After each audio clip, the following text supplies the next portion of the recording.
खाकी the Bihar chapter के चौथे एपिसोड की स्टार्टिंग 21 मई 2006 मानिकपुर की घटना से शुरुआत होती है, जहां रंजन गांव जाता है तो वहां काफी संख्या में गांव वाले मरे होते हैं।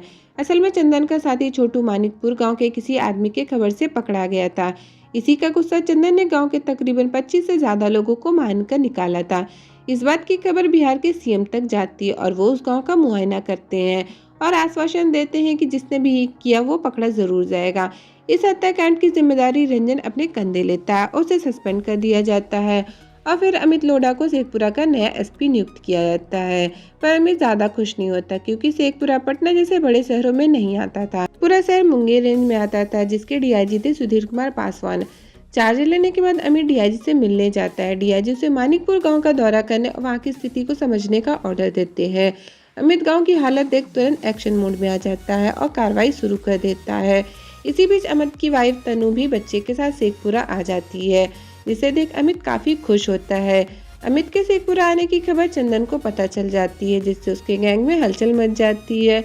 इधर रंजन सस्पेंड होने के बाद घर जाता है, पर रास्ते से ही आईपीएस अमित उसे वापस बुला लेते हैं। रंजन अमित को चंदन की हिस्ट्री बताता है कि मानिकपुर उसी की बिरादरी का गाँव है।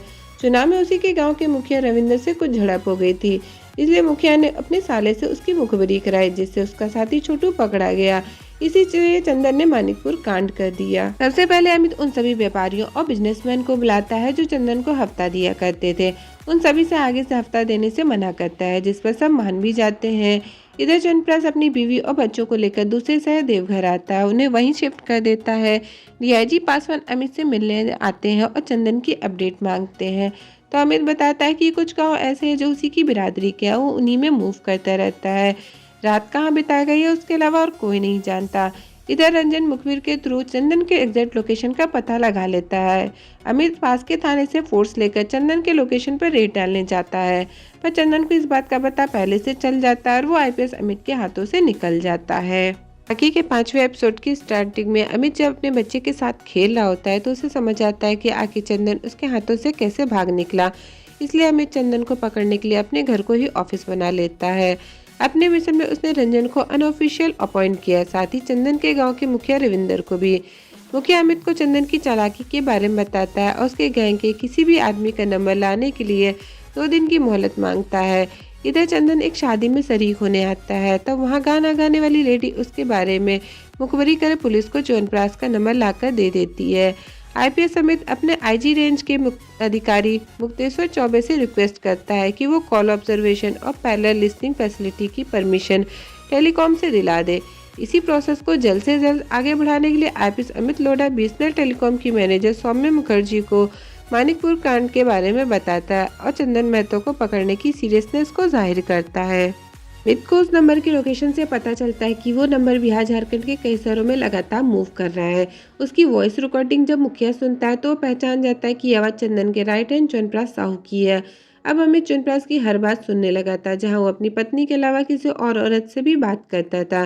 च्यवनप्राश की कॉलिंग की लोकेशन से अमित को पता चल गया कि च्यवनप्राश ने अपनी फैमिली को देवघर में रखा है।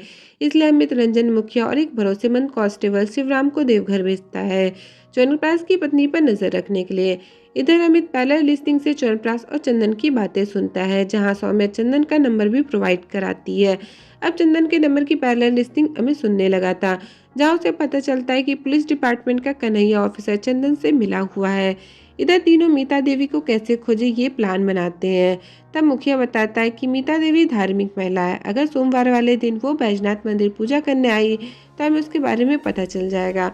और अगले दिन उन्हें मीता देवी मंदिर में नजर आ जाती हैं और उसका पीछा करते हुए वो लोग उसके घर तक पहुंच जाते हैं।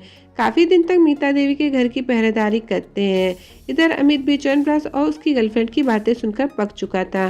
तभी एक दिन अमित को पता चलता है कि च्यवनप्राश देवघर अपनी बीवी से मिलने जा रहा है। बस फिर क्या था, जैसे ही च्यवनप्राश गेट पर पहुंचा तीनों ने फौरन उसे पकड़ अपने कब्जे में कर लिया।